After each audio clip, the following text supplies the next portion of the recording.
Tunasema tunataka macho yetu yafunguliwe. Tunataka macho yetu yafunguliwe tupate kuona. Maana vitu vinavyopita ni vingi.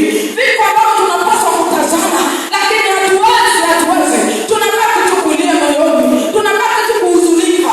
Yesu, tupe macho tuone. Tufungue na sisi. Tupate kuona baraka zetu ulizotuandalia. Tupate kuona Bwana jinsi unavyotukirimia, jinsi unavyotubariki. Tupate kuona Yesu zile baraka ulizotuandalia. Yesu, tupe macho tuone. Tupe macho tuone. Tupe macho tuone. Bwana Yesu asifiwe. Vipofu waliomba macho. Wewe unaomba nini mbele za Mungu? Unaomba nini mbele za Mungu? Ikiwa lile tatizo linalokutesa unalijua wewe. Shida unayopita unaijua wewe. Mahangaiko unayopita unayajua wewe. Lakini Yesu leo yuko anasema, mwanangu niite. Baba yako ndipo niite. Niite nami nitakuitikia. Nipo tayari kusikia sauti yako. Nataka uniite. Haleluya, haleluya. Bwana Yesu asifiwe. Haleluya. Lakini hii haikuishia hapo. Bwana Yesu asifiwe. Walifunguliwa macho. Baada ya kupeleka hoja zao mbele za Mungu. Wakapeleka haja zao mbele za Mungu. Mungu, tuna shida 1, 2, 3. Tunataka hichi na hichi. Bwana tutendee hichi na hichi. Tutendee hichi na hichi. Tunatamani kuona. Bwana alitenda. Bwana alitenda muujiza. Haleluya. Bwana alifungua macho yao. Sio tu katika hii Mathayo 20. Hii 30 mpaka 34. Hata katika Mathayo 9 kuanzia ile 27 mpaka 30.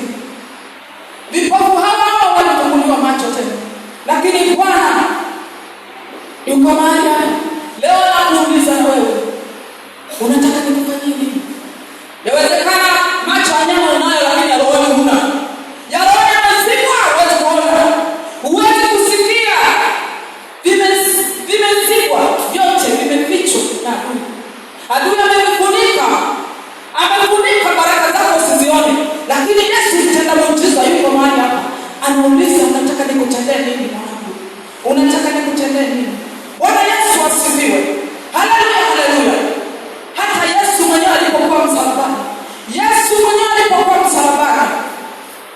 Alipaza sauti yake. Akalia uchungu. Akapaza sauti yake. Alipotazama akaona damu zinatoka mwili mzima. Kila mahali ni maumivu. Hakuna pa kushika, hakuna pa kugusa, hakuna pa kupapasa. Kila anachotazama Yesu analia. Kila akimtazama wao aliyepo hapa, Yesu analia. Kwa sababu anajua alikuja kwa ajili yako. Lakini akikutazama, anafikiria ya kwamba mwanangu ninayemwacha hapa, nani atakayemtunza? Nani atakayemwangalia huyu mwanangu? Kila akikutazama Yesu analia. Yuko msalabani, Yesu alipaza sauti yake. Akapaza sauti yake, maumivu makali yamemzidi. Akasema Eloi, Eloi, lama sabakthani. Yesu Kristo alipaza sauti yake. Akalia msalabani kwa ajili yako. Akalia msalabani kwa ajili ya shida zako. Yesu alilia kwa ajili ya taabu zako. Mungu tusaidie siku ya leo. Tusaidie Bwana, tusaidie. Tusaidie sauti zetu zikafike mbele zako. Sauti zetu zikapata kibali mbele za kiti chako cha rehema. Bwana Yesu asifiwe. Haleluya, haleluya. Yesu alipokuwa msalabani akapaza sauti mara moja tu. Bado tena uchungu ni mzito. Mateso yalikuwa kali zaidi. Wakati Yesu amekaribia kukata roho, Yesu alipaza sauti yake kwa uchungu. Alipaza sauti yake tena kwa mara nyingine. Akapaza sauti yake kwa nguvu. Alipaza sauti yake zaidi ya ile ya kwanza alipaza. Alipaza kwa uchungu mkubwa. Na roho yake ikamtoka. Hata pazia yake kama likapasuka. Bwana Yesu asifiwe. Bwana Yesu asifiwe. Hii ndio maana ya kupaza sauti. Ni maana ya kupaza sauti mbele za Mungu ili kwamba Yesu akutendee muujiza. Bwana Yesu asifiwe. Chukulia ukubwa wa tatizo lilo nalo. Yesu aliangalia shida